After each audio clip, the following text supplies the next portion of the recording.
கிறிஸ்துவுக்குள் பிரியமானவர்களே, இந்த நாளுக்கான மாலை நேரம் அண்ணா அப்போஸ்தலனாகிய பவுல் ரோமருக்கு எழுதின நிருபம் 13வது அதிகாரம் 6வது வசனம். ரோமர் 13:6, ரோமன்ஸ் 13:6.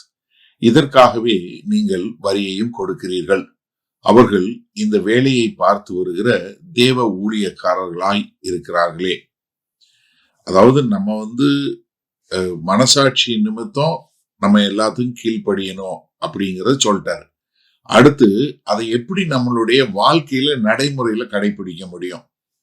அதாவது என்னன்னா, நம்ம வரி செலுத்தணும்.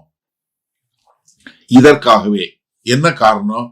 ஏன்னா முதலாவது வசனம் சொன்னாரு, எல்லா அதிகாரமும் தேவன்கிட்ட இருந்து வந்திருக்கு. 2வது வசனம் சொன்னாரு, தேவனுடைய அதிகாரத்துக்கு எதிர்த்து நிற்பது தேவனுக்கு எதிர்த்து நிக்கிறதுன்னு.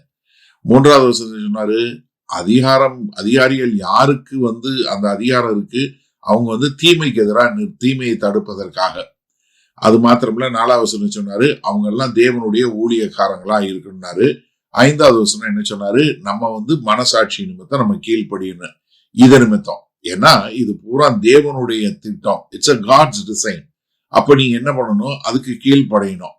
ஏன்னா இது அவங்க உங்க மேல ஆளுகை செய்யறவங்க தகுதியானவங்களா இல்லையாங்கிறது கிடையாது. ஏன்னா காரணம் என்னன்னா, இது தேவன்கிட்ட இருந்து வந்தது. ஏன்னா மத்தேயு 22வது அதிகாரம் 21வது வசனத்துல ஆண்டவர்கிட்ட கேட்கறாங்க இல்லையா, ராயனுக்கு வரி கொடுக்கணுமா? அப்ப ராயனுக்கு வரி கொடுக்கணுமா? ஆண்டவர் என்ன சொன்னாரு? ராயனுக்குரியதை ராயனுக்கு கொடு, கர்த்தருக்குரியதை கர்த்தருக்கு கொடு. இப்ப 1 பேதுரு 2வது அதிகாரம் 13-17 வசனம் சொல்லும்போது என்ன சொல்றாரு? நீ அரசனுக்கு பயந்து, தேவனுக்கு பயந்து அரசனுக்கு கீழ்ப்படி, கனப்படுத்து. அது மாத்திரமில்ல, என்ன சொல்றாரு? நீ வரியும் கொடுக்கிறீர்கள். அதாவது வரி செலுத்துவது ஒரு ஆவிக்குரிய கீழ்ப்படிதலா சொல்லக்கூடிய காரியம். ஏன்னா அது வரியா இருக்கட்டும், உங்க மேல போடுற லெவியா இருக்கட்டும். ஏன்னா இங்க பால் என்னன்னா, அவங்க வரி விகிதம் சரியா, வரி சரியான முறையில போடுறாங்களா இல்ல சரியான இருக்கா, அதை பத்தி எல்லாம் சொல்லல. அவர் என்ன சொல்றாரு? உனக்கு கொடுக்கப்பட்ட ஒரு பொது கடமை, உனக்கு கொடுக்கப்பட்ட சமுதாயத்துல கொடுக்கப்பட்ட காரியம், நீ சட்டப்பிரகாரம் நீ கீழ்ப்படியணும். ஏன்னா மத்தேயு 17வது அதிகாரத்துல 24-27 வரை உள்ள வசனங்கள்ல, உங்க போதகர் கோயிலுக்கு வரி கட்டுறாரா அப்படின்னு சொல்லக்கூடிய ஒரு காரியத்தை கேட்கும்போது, பிள்ளையா இருந்தாலும் நான் வரி செலுத்த வேண்டியல, ஆனாலும் நான் வரி செலுத்துகிறேன் அப்படின்னு சொல்லக்கூடியதா. அப்ப என்ன சொல்றா, நீங்க இதுக்காக தான் வரியை கொடுக்குறீங்க. அவங்க யாரா இருக்கிறாங்க?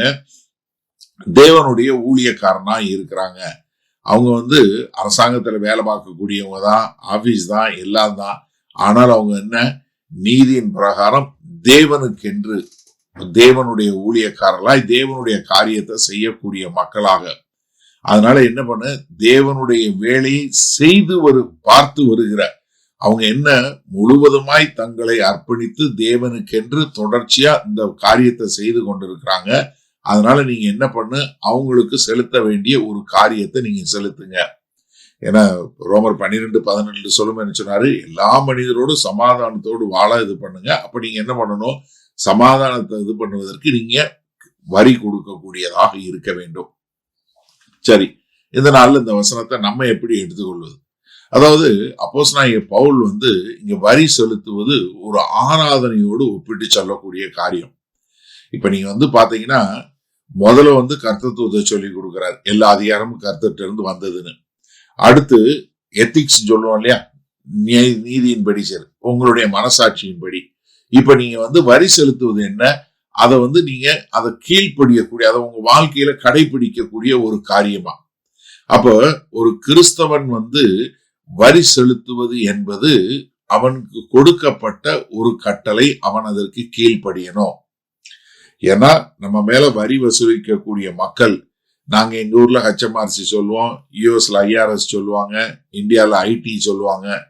இந்த எல்லாமே யாரு? தேவனுடைய ஊழியக்காரங்கள். அவர்கள் எல்லாம் முழு நேரம் தேவனுக்கு என்று வேலை பார்க்கிறாங்க. அதனால ஒரு கிறிஸ்தவனாக இருந்தா நீங்க என்ன பண்ணணும்? ஒரு உண்மையோட நீங்க வரி செலுத்த வேண்டும். ஏன்னா நிறைய பேர் என்னன்னா, அண்ணே நான் எதுக்கு வரி செலுத்தணும், இந்த அரசாங்கம் கிறிஸ்தவங்களுக்கு எதிரா இருக்குது, கிறிஸ்தவங்களை எதிராக காரியங்களை செய்து. இல்லைங்க, அது எதையுமே கர்த்தர் நமக்கு சொல்லல. அப்போஸ்தலனாகிய பவுல் இந்த கடிதம் எழுதும் போது ரோமாபுரி பேரரசு கிறிஸ்தவர்களை அடித்து கொலை பண்ணி துன்புறுத்தி கொண்டிருந்தாங்க. ஆனா அவர்கள் எல்லாம் என்ன பண்ணாங்க? கர்த்தருக்கு கீழ்ப்படியக்கூடிய மக்களாய், வரி செலுத்தக்கூடிய மக்களாய் இருந்தாங்க. அதனால எனக்கு அருமையானவர்களே, ஒரு கிறிஸ்தவன் என்று சொன்னீங்கன்னா நீங்க என்ன பண்ணணும்? நீங்க நிச்சயமாக ஏமாற்றாமல் வரி செலுத்தக்கூடிய மக்களா இருக்கணும்.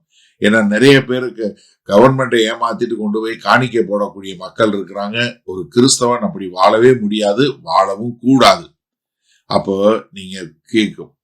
நீங்க வரி செலுத்துவது என்பது ஒரு கிறிஸ்தவனுடைய கீழ்ப்படிதலின் அடையாளம்.